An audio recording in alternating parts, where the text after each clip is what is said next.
Hi all, sweet சோமாஸ் எப்படி செய்யறதுன்னு பார்த்துடலாமா? 100 கிராம் வந்துட்டு பச்சைப்பயிறு, 100 கிராம் வந்துட்டு ரவை, இது எல்லாத்தையும் நல்லா வறுத்து எடுத்துக்கோங்க. 300 கிராம் சர்க்கரை, இது எல்லாத்தையும் சேர்த்து பவுடராக எடுத்து வச்சுக்கிட்டு ஒரு பெரிய முடி தேங்காயை நல்லா திருகி ட்ரை ரோஸ்ட் பண்ணிக்கோங்க. அரைச்ச அந்த பவுடர் கூட சேர்த்து ஒரு உள்ள வைக்கிற ஸ்டஃபிங்ஸ் வந்து ரெடி பண்ணி வச்சுக்கோங்க. 1 கப் மைதா மாவில் ஒரு பிஞ்ச் ஆஃப் சால்ட் மட்டும் ஆட் பண்ணி தண்ணி விட்டு பிசைஞ்சு எடுத்துக்கோங்க. கொஞ்சமாக வந்து எண்ணெயும் சேர்த்துக்கலாம். இதில் பிசைஞ்ச இந்த மாவை ஒரு 10 மினிட்ஸ் போல் ரெஸ்ட் விடுங்க, நல்லா ஊறட்டோன்னு சொல்லிட்டு. 10 மினிட்ஸ் கழிச்சு தேவையான ஷேப்பில் வந்துட்டு பால் வந்துட்டு போட்டுக்கோங்க. தேவையான சைஸ்க்கு நல்லா மெலிசாக திரட்டி எடுத்துக்கோங்க. தடியாக இல்லாமல் பார்த்துக்கோங்க. தடியாக இருந்தால் கொஞ்சம் நேரம் கழிச்சு நமுத்தின மாதிரி ஆகிடும்.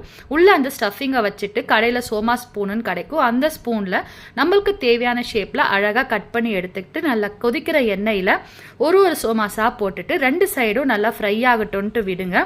இந்த சோமாஸை கொஞ்சம் மீடியம் ஃப்ளேமில் வச்சு தான் செய்யணும், ஹை ஃப்ளேமில் வைக்கக்கூடாது. எம்மியான சோமாஸ் ரெடி.